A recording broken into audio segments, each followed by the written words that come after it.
Since when, if you state an opinion, are you responsible for someone else's reaction? Since when, if you verbally lean right, are you responsible for the left's physical reaction? Since when do you have the right to interrupt my First Amendment right to listen to a candidate for the highest office in the land? This is America, not the Soviet Union. This is America. You cannot prevent me from speaking or listening. You cannot censor speech. Free speech is guaranteed. It's why our founding fathers made it their very first amendment to the law of the land. It's what distinguishes us from communist countries and totalitarian regimes. It's why people risk their lives to come here. Your free speech, however, is not more important than mine. Your free speech, if it differs from mine, doesn't mean that you're right and I'm wrong, and therefore I must be silenced. But that is exactly what the left tried to do in Chicago last night, and again, moments ago in Kansas City, to more than 25,000 who came to hear Donald Trump. Some supporters, some undecided, some simply curious. Others, abject anarchists, yelling, "Bernie, Bernie," and responding to activist calls at #ShutItDown. Now, MoveOn.org organized and reportedly paid protesters to disrupt the Trump event. One protester, Sanders supporter Tony Fitzpatrick, says he went to dissent to ask those in attendance to please reconsider. Really, Tony? Let's get this straight. Tens of thousands of people waiting in line for hours, stretching city blocks, and you take it upon yourself to have a discourse on the benefits of a leftist, socialist, almost communist candidate? And pray tell us, Tony, who were you going to pick to have this discourse with? Now, you have the right to protest, of course you do. If you want to dissent, dissent. Consider a blog, a tweet, hell, put a sign on your front lawn. How about you just vote for someone else? But in a civilized society, you do not have the right to interrupt or censor political speech. Let us listen and make our own decisions. But then again, Tony, it's Chicago, where kids playing in the park are so used to gunfire they don't even react, and where as many as 57 people can be shot in one weekend. I know. I live there.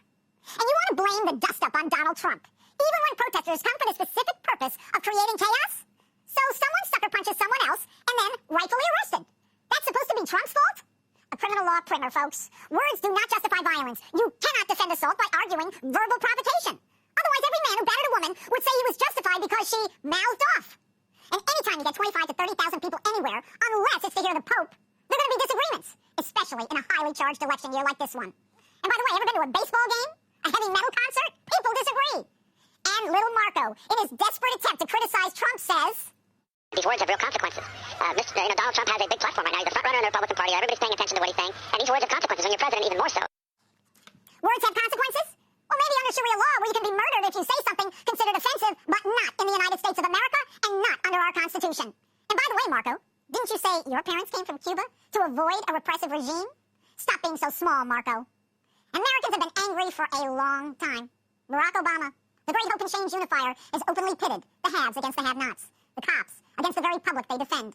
We've never been more divided. Religions being forced to act against their own religious principles. Republicans characterized as wanting dirty air and dirty water. Conservatives are blocked from speaking at universities. The left so dictatorial that they will stop at nothing to prevent free speech, even in the cradle of education. Black Lives Matter. Occupy Wall Street, determined to disrupt our free discourse so that they can control the narrative. Look, any course correction after 7 years of hazardous charting would be difficult and upending. The status quo, like the establishment, are petrified of Donald Trump, to the point that they are willing to take action the likes of which we have never seen in American politics. The desperation of these anarchists is nothing more than an effort to suppress the protected rights upon which our republic was founded. This is America. You cannot stop us, and you cannot silence us. Beware the sleeping giant, the silent majority of us. We will not be silenced.